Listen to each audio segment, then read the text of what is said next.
अस्सलाम वालेकुम दोस्तों, इस वीडियो के माध्यम से बताएंगे अगर आप सऊदी अरब के अंदर जा रहे हो डोमेस्टिक वर्कर पर, तो ऐसे में आपको अभी जाना चाहिए, नहीं जाना चाहिए और आपके लिए अच्छे नियम क्या हैं, इसके बारे में हम आपको डिटेल में बताएंगे कि आपको क्या क्या फायदा सऊदी अरब में डोमेस्टिक वर्कर पर मिलेंगे। दोस्तों, वीडियो में आगे बढ़ने से पहले हम आपको बता दें कि डोमेस्टिक वर्कर उन लोगों को कहा जाता है जो लोग सऊदी अरब के अंदर एक वीजा लेकर जाते हैं और वो भी घर खाता का। अगर आप घर में काम करने के लिए जा रहे हो, चाहे आप ड्राइवर में काम करते हो या चाय कहवा का खाना बनाने का, इस तरह के काम में अगर जाते हो तो आपको डोमेस्टिक वर्कर माना जाता है। और ऐसे में आपको कुछ बातों का ध्यान रखना है और अगर ये बातें आपको समझ में आ जाती हैं तो आप पूरा फायदा सऊदी अरब में रहकर ले सकते हो। यानी पूरी जो रूल्स हैं सऊदी अरब के वो सारे आपको फॉलो करना होगा और अपना तनाजल भी ले सकते हो। और भी बहुत सारे आपको हम इस वीडियो के माध्यम से फायदे बताएंगे जो आपके लिए जरूरी है। जितने भी डोमेस्टिक वर्कर हैं उनको देखना ही चाहिए अगर आप सऊदी अरब में जा रहे हो या सऊदी अरब में अभी काम कर रहे हो, काफी टाइम हो चुका है। तो दोस्तों, वीडियो में आगे बढ़ने से पहले मैं आपको बता दें कि अगर आप सऊदी अरब के अंदर डोमेस्टिक वर्कर पर आए हो तो आप जो है कुछ रूल्स को फॉलो करेंगे तो आपका जो इकामा है वो पूरी तरह से ट्रांसफर हो जाएगा और आप बिना कपिल के मर्जी से भी अपना इकामा ट्रांसफर कर सकते हो, मतलब तनाजल ले सकते हो। दोस्तों, हम आपको बता दें कि अगर आप सऊदी अरब के अंदर डोमेस्टिक वर्कर पर आए हो तो आप किसी भी कंपनी के अंदर अपना इकामा यानी ट्रांसफर कर सकते हो और तनाजल ले सकते हो। यानी पूरी तरह से आप ट्रांसफर लेने के लिए एलिजिबल हो, लेकिन कुछ रूल्स को आपको फॉलो करना होगा। सबसे पहली बात आपको ध्यान रखना है कि अगर आप सऊदी अरब के अंदर रहते हो डोमेस्टिक वर्कर पर और आपका इकामा एक्सपायर हो जाता है तो ऐसी हालत में आप आसानी से अपना जो इकामा है वो ट्रांसफर करवा सकते हो, मतलब तनाजल ले सकते हो। लेकिन यहाँ पर आपको कपिल की कोई भी परमिशन की जरूरत नहीं है।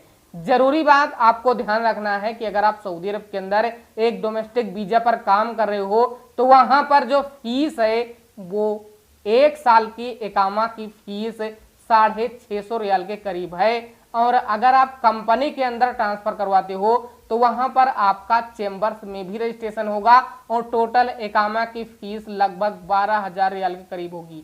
तो यहाँ पर इस बात का भी आपको ध्यान रखना है, आप किस तरह से काम कर रहे हो, कौन सी जगह में काम कर रहे हो, आपका कपिल कैसा है, आपकी कंपनी कैसी है, ये सारी चीजों को ध्यान रखते हुए उसके बाद ही आपको डोमेस्टिक से कंपनी वीजा पर अपना इकामा ट्रांसफर करवा लेना है।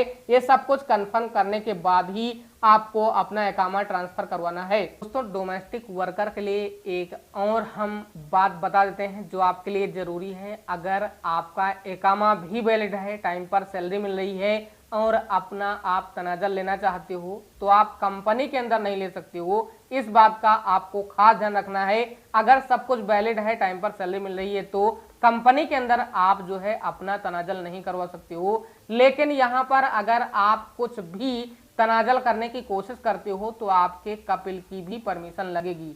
यानी सब कुछ वैलिड अगर होता है तो इस बात का ध्यान रखना है। यानी एक तरह से ये माइनस पॉइंट मान सकते हो जितने भी सऊदी अरब के अंदर डोमेस्टिक वर्कर हैं। लेकिन एक अच्छी बात है कि अगर आप सऊदी अरब के अंदर रहते हो और अपना फाइनल एग्जिट करवाते हो, चाहे वो एम्बेसी से हो चाहे वो लेबर कोर्ट से हो, वहां पर अगर फाइनल एग्जिट हो जाता है तो आपका कपिल कुछ नहीं कर पाएगा।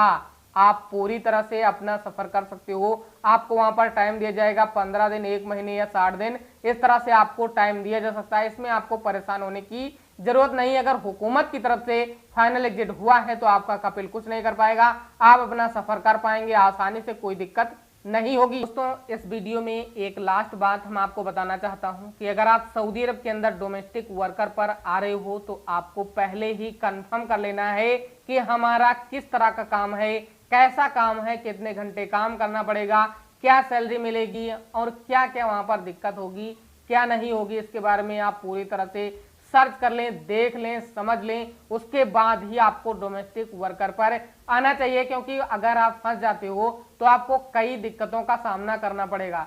अच्छी बात यहाँ पर एक तरह से नहीं मान सकते हो क्योंकि जितने भी डोमेस्टिक वर्कर हैं सऊदी अरब में काम करते हैं उनके लिए अच्छे रूल्स नहीं बनाए जाते हैं। अगर बनाए जाते हैं तो मैनुअल तरीके से, हमने जैसा कि आपको पहले बताया, मैनुअल तरीके से आपका कपिल ऑपरेट करेगा। कुछ भी अगर नियम सऊदी अरब में डोमेस्टिक वर्कर के लिए लागू होता है तो आपको यहाँ पर डोमेस्टिक वर्कर पर आना चाहिए, नहीं आना चाहिए, जरूर एक बार कमेंट बॉक्स के माध्यम से कमेंट करें। वीडियो देखने के लिए आपको बहुत बहुत धन्यवाद। आपका दिन शुभ हो।